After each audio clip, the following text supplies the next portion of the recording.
Hidup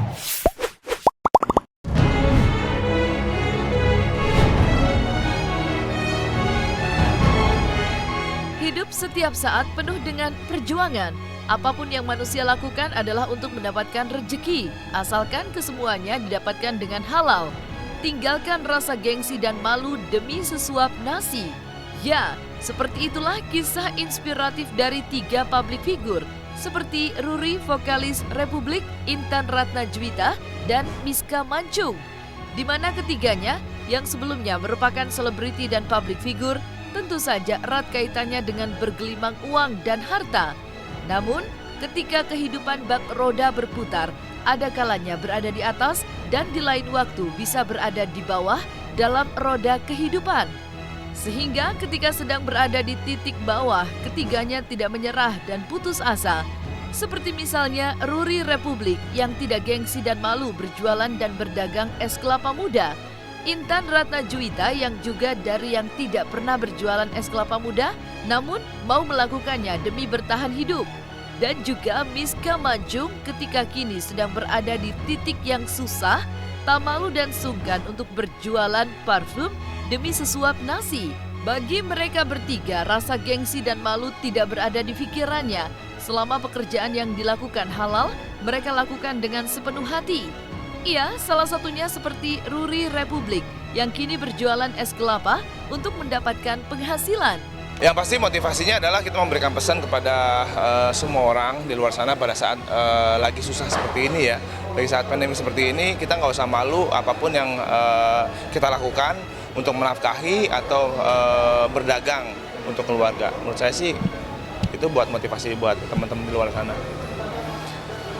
Oh, kalau cibiran itu sebenarnya udah biasa dari dulu ya. Misalnya ada yang pro, ada yang kontra, ada yang suka, ada yang enggak, itu hal yang wajar. Jadi buat saya pribadi nih, apalagi karena kondisi saat ini tuh banyak hikmah. Jadi ya kita mau dihina pun ya udah sih gitu loh. Nggak perlu kita balas juga gitu.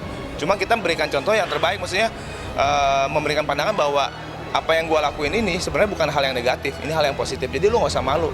Kan kasihan kalau teman-teman di luar sana tuh, misalkan ya contohnya jual gorengan dia malu. Padahal kan kondisi saat pandemik seperti ini kan mestinya bisa melakukan hal itu gitu loh. Itu sih. Saya hobinya ngeracik minuman, jadi ya pas part ngeracik minumannya.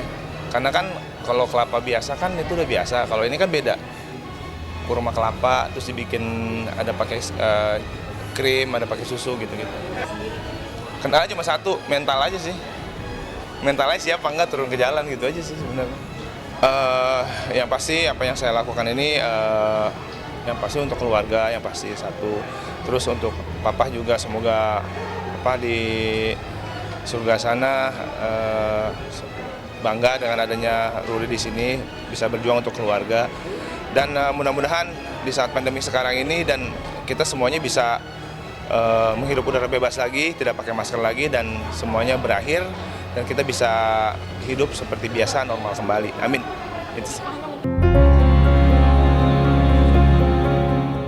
Kehidupan di masa yang akan mendatang sesungguhnya tidak pernah ada satupun manusia yang tahu apa yang akan terjadi menimpanya.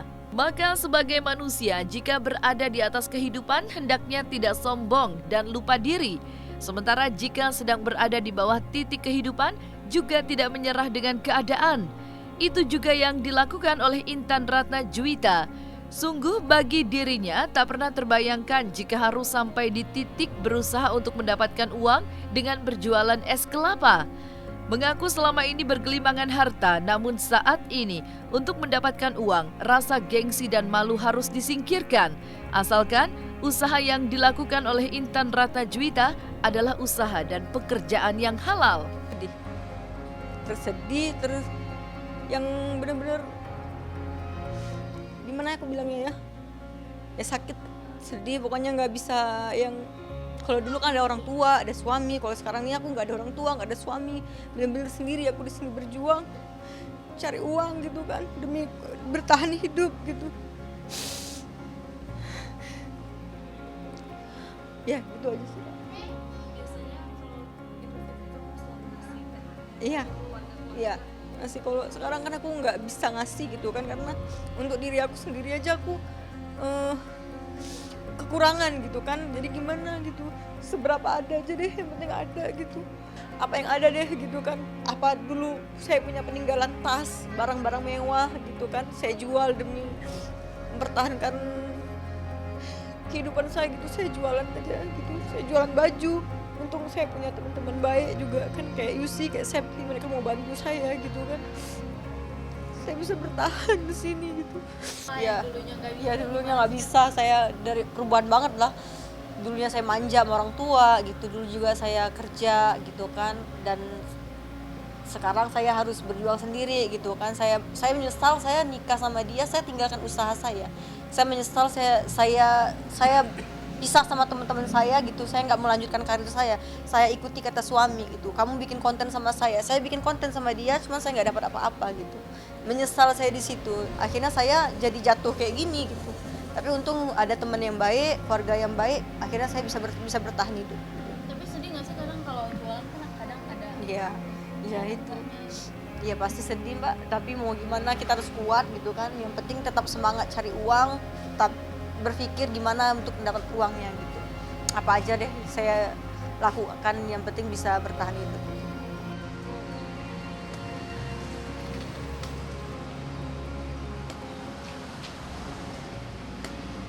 Baru belajar, jadi nggak pandai potong kelapa muda.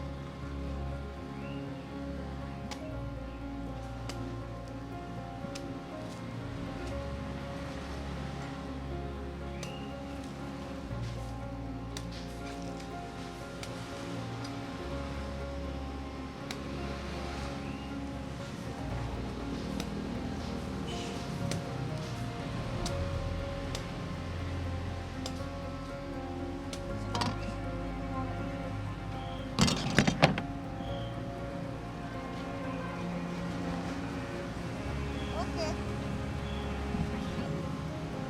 Dibeli kelapa muda Intan Ratna Juwita.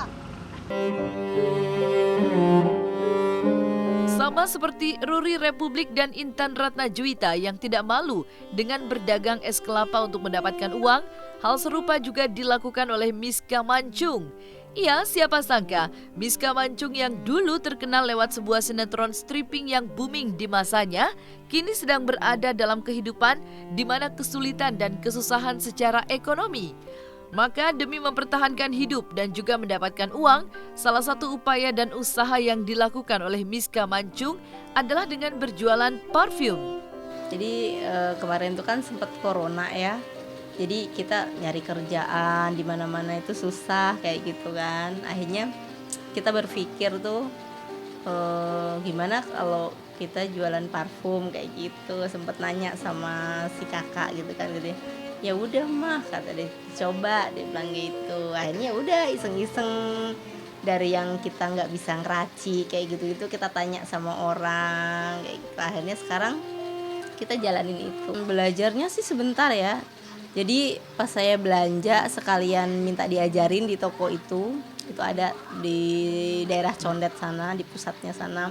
Itu kita diajarin cara ngeraciknya, terus habis itu sampai rumah kita praktekin, cuma ya belum lancar gitu. Tapi kalau sekarang mau udah lancar kayak gitu.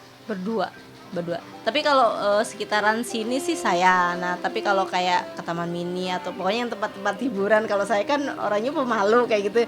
Saya lebih ke inian ke dia, kakak tawarin kayak gitu. Kalau yang tempat-tempat rame saya nggak berani. Tapi kalau kayak ramenya kayak pasar gitu kan, ibu-ibu kayak gitu berani.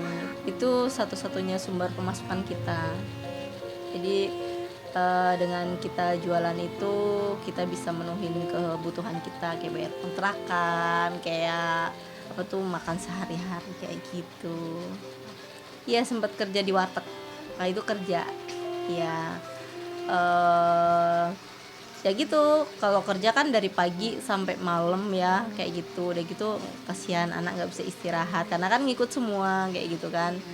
Ya itu kerja di warteg hampir setahun. Udah gitu ada ide itu untuk bikin parfum, jadi kita jalanin parfum itu sekarang. Jadi berhenti dari warteg itu. Tapi kalau warteg itu suka anak buahnya kan inian gitu, maksudnya suka libur kayak gitu-gitu. Si bos suka ini masih WA gitu, Mbak lagi gak ada kegiatan nggak, bantuin dong, aku nggak ada yang bantuin kayak gitu. Oke, saya bilang gitu.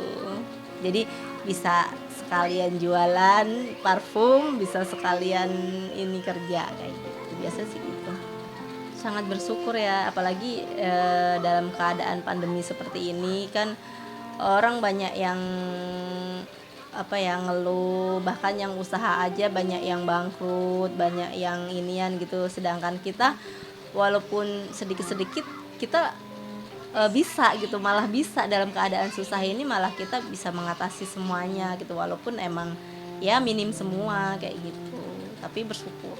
Untuk harapan aku sih semoga parfum itu laris manis terus, banyak yang suka, terus apa lagi ya, banyak yang seneng sama wanginya mungkin. Pernah sih kayak ditanya, kamu kok sekarang nggak syuting, kok kamu jualan parfum? Ya untuk yang pertanyaan kayak gitu aku jawab ya nggak apa-apa, bantuin mama. Terus kadang suka ada yang kayak bully juga, tapi mama bilang sabar aja. Untuk ngeluh enggak, soalnya setiap aku sedih langsung disemangatin mah. Paling nimbulin aja sih semangat supaya dia tuh nggak usah meduliin orang kayak gitu.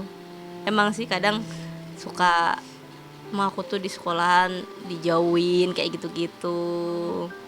Coba dong, udah biarin, saya bilang, toh kamu nggak minta makan sama mereka, sudah nggak usah dianggap. Ntar kalau kamu ada uang atau jadi artis lagi juga mereka deket lagi, saya gituin aja. Jadi dia semangat lagi gitu.